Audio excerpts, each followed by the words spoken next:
Panchayat Chelakode YMCA റോഡിന്റെ ഉദ്ഘാടന കർമ്മത്തിന് ശേഷം പത്തനാപുരത്തിന്റെ ജനനായകൻ ഇതാ ചേലക്കോട് ജംഗ്ഷനിലേക്ക് എത്തിച്ചേർന്നിരിക്കുകയാണ്.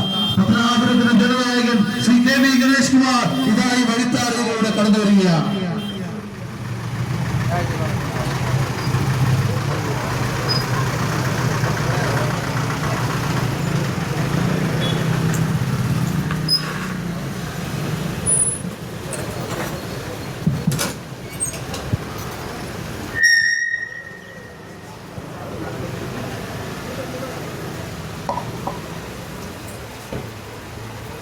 പത്തനാപുരത്തിന്റെ പ്രിയങ്കരനായ MLA ശ്രീ KV ഗണേഷ് കുമാർ അവർക്ക് ചേലക്കോട് നിവാസികൾ നൽകുന്ന സ്വീകരണം നൽകുന്നതിനായി ചേലക്കോട് നിവാസികളെ ഹൃദയപൂർവ്വം ക്ഷണിക്കുകയാണ്.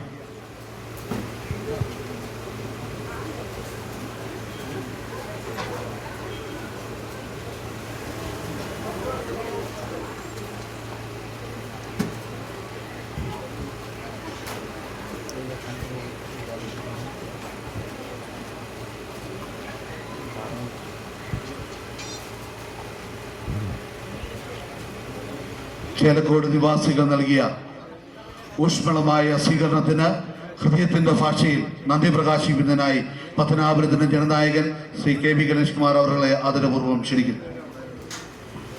ഏറ്റവും സ്നേഹം നിറഞ്ഞ സഹോദരി സഹോദരന്മാരെ, അമ്മമാരെ, കുഞ്ഞുമക്കളെ, പ്രിയ സുഹൃത്തുക്കളെ, നമ്മളിന്ന് ഒരു സന്തോഷ സുദിനമായി ആഘോഷിക്കുകയാണ്. നമ്മുടെ പഞ്ചായത്തിൻ്റെ ഉൾപ്രദേശങ്ങളിലൂടെ ഏറ്റവും ജനവാസമുള്ള ചേലക്കോട് പോലുള്ള ഉൾപ്രദേശങ്ങളിലൂടെ ഇത്ര മനോഹരമായ റോഡ് നമുക്ക് ചെയ്യാൻ കഴിഞ്ഞു. ബഹുമാനപ്പെട്ട മുഖ്യമന്ത്രിയുടെ ഗ്രാമീണ റോഡ് നവീകരണ പദ്ധതി വന്നപ്പോൾ തന്നെ 45 ലക്ഷം രൂപ ഈ റോഡിന് വേണ്ടി മാറ്റിവെക്കുമ്പോൾ മുൻ പഞ്ചായത്ത് പ്രസിഡന്റായിരുന്ന ശ്രീ തുളസിയോട് ഞാൻ പറഞ്ഞു, നമുക്ക് ഈ ടൗണിലെ ഏറ്റവും ബുദ്ധിമുട്ടുള്ള എന്നാൽ ഏറ്റവും കൂടുതൽ ജനസാന്ദ്രതയുള്ളൊരു മേഖലയുടെ പോകുന്ന റോഡ് തിരഞ്ഞെടുക്കണം, മാക്സിമം നീളത്തിൽ ഏറ്റവും കൂടുതൽ ദൂരം കവർ ചെയ്യണം എന്ന് പറഞ്ഞു. അങ്ങനെ നിർദ്ദേശിച്ചത് ഈ റോഡ് നമ്മൾ ഇവിടെ വെച്ച് തന്നെയാണ് ഇതിൻ്റെ നിർമ്മാണ പ്രവർത്തനം തുടങ്ങിയത്. വളരെ വേഗത്തിൽ തീർത്ത കോൺട്രാക്ടറോട് ഞാൻ നന്ദി പറയുകയാണ്.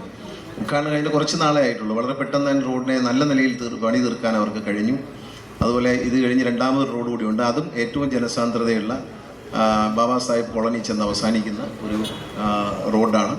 അത് ഇതിനോടൊപ്പം തന്നെ ഉദ്ഘാടനം ചെയ്യുകയാണ്. നമുക്ക് നല്ല റോഡുകൾ വരുമ്പോൾ നമ്മുടെ യാത്ര വളരെ വേഗത്തിലാവും. നമ്മൾ ചുറ്റിക്കറങ്ങി പോകുന്നതിന് വരെ ശരിക്കും പറഞ്ഞാൽ ഈ റോഡ് അത്യാവശ്യം വന്നാൽ പത്തനാപുരത്ത് നിന്ന് ബൈപ്പാസ് ചെയ്ത് പോകാൻ പറ്റിയ റോഡാണ്. പത്തനാപുരം ടൗണിലേക്ക് ഇറങ്ങാതെ നമുക്ക് അങ്ങ് കമലയിൽ ക്ഷേത്രത്തിൽ അങ്ങോട്ട് പോകാൻ പറ്റുന്ന ഒരു റോഡാണ്. ഈ റോഡുകളെല്ലാം നവീകരിക്കപ്പെട്ടു. പരാതികളൊന്നും ഉണ്ടാവില്ല. നിങ്ങൾക്കൊരു ആശങ്കയും വേണ്ട. ഏത് കാര്യവും ഞാൻ തുടങ്ങിയിട്ടുണ്ടെങ്കിൽ അത് തീർക്കാൻ നിങ്ങളുടെയൊക്കെ പ്രാർത്ഥന കൊണ്ട് ദൈവം എന്നെ സഹായിക്കാറുണ്ട്. നിങ്ങളുടെയൊക്കെ പ്രാർത്ഥന കൊണ്ടും നിങ്ങളുടെയൊക്കെ അനുഗ്രഹം കൊണ്ടാണ് 25 വർഷം പത്തനാപുരം നിയമമണ്ഡലത്തെ പ്രതിദാനം ചെയ്തു. ഇത്രയധികം വികസന പ്രവർത്തനങ്ങൾ, എല്ലാവർക്കും കുടിവെള്ളമടക്കമുള്ള പദ്ധതികൾ കൊണ്ടുവരാൻ നമുക്ക് കഴിഞ്ഞു. പത്തനാപുരത്ത് താലൂക്ക് ആശുപത്രി